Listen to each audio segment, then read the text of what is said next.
নমস্কার, সমাজ স্পেশাল কিচেনে আপনাদের স্বাগত জানাই। আজকে করব চিকেন ম্যাকরুবা। দেখতে থাকুন আপনারা। আচ্ছা, প্রথমে আমি এই শুকনো লঙ্কা, মৌরি, ধনে, জিরে, গোলমরিচ আর মেথি আর এই গোটা গরম মশলা, এগুলো শুকনো খোলায় আগে ভেজে নেবো। আগে নিয়ে এটা গুঁড়ো করে নেবো। শুকনো খোলায় ভেজে গুঁড়ো করে নেবো। আচ্ছা, এটা আমার ভাজা হয়ে গেছে। এবার আমি এটা নাবিয়ে নেব।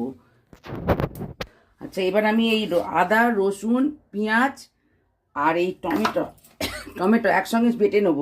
আর এই শুকনো খোলায় ভাজা মশলাটা আমি গুঁড়ো করে নেব। আচ্ছা, এইবার কড়াটা গরম হয়ে গেছে। এবার আমি সাদা তেল দিয়ে এই আনাজগুলো আমি ভেজে নেব। এতে আছে আলু, ক্যাপসিকাম, গাজর আর বেগুন, এগুলো সব আমি ভালো করে ভেজে নেব। আনাজগুলো আমি সব ডুমো করে কেটে নিয়েছি। আলু, গাজর আর সিম ভাজা হয়ে গেছে, ক্যাপসিকাম ভাজা হয়ে গেছে। আমি এবার তুলে নিচ্ছি। আচ্ছা, এটা আমি এবার তুলে নিচ্ছি। এগুলো সব ভাজা হয়ে গেছে, আমি সব তুলে নিচ্ছি। আচ্ছা, আমার বেগুনগুলো ভাজা হয়ে গেছে, আমি তুলে নিচ্ছি বেগুনগুলো। এবার আমার তেজপাতা আর গোটা গরম মশলাটা আমি ফোড়নে দিয়ে দিলাম।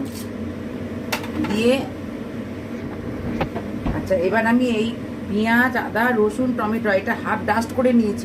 এটা দিয়ে কষে নেবো।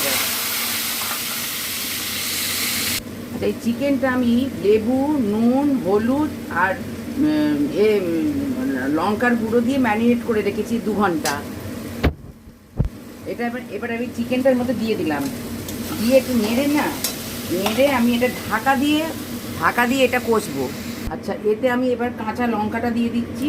আর এই যে ভাজা মশলাটা গুঁড়ো করে রেখেছিলাম সেটা অর্ধেকটা দিচ্ছি এখন। পরে আবার অর্ধেকটা দেবো। দিয়ে এবার আমি ঢাকা দেবো। আচ্ছা, মাংসটা আমার কষা হয়ে গেছে। এই যে তেল ছেড়ে দিয়েছে। এবার আমি এটা নামিয়ে রাখবো। আচ্ছা, এইবার এটা বাসমতি চাল দিয়ে এটা করতে হবে। এটা আমি 1 ঘন্টা চালটা ভিজিয়ে রেখেছিলাম। এবার এই জলটা আমার 2.5 কাপ এবার আমার এটা হয়ে গেছে। এবার আনাজটা আমি এটা মিশিয়ে নেবো। আর এটা দমে হয়ে গেছে। গ্যাস বন্ধ করে দমে এতক্ষণ হয়ে গেল। আজকের মতন এই পর্যন্ত। আপনারা লাইক, সাবস্ক্রাইব করবেন। নমস্কার। আর এইটা করে খেয়ে আমাদের কমেন্টে জানাবেন যে কেমন হলো। আচ্ছা, এইটা আপনারা একদম কম মশলায়, একটা সাইড ডিশের কোনো দরকার নেই। আপনারা করে খাবেন এটা।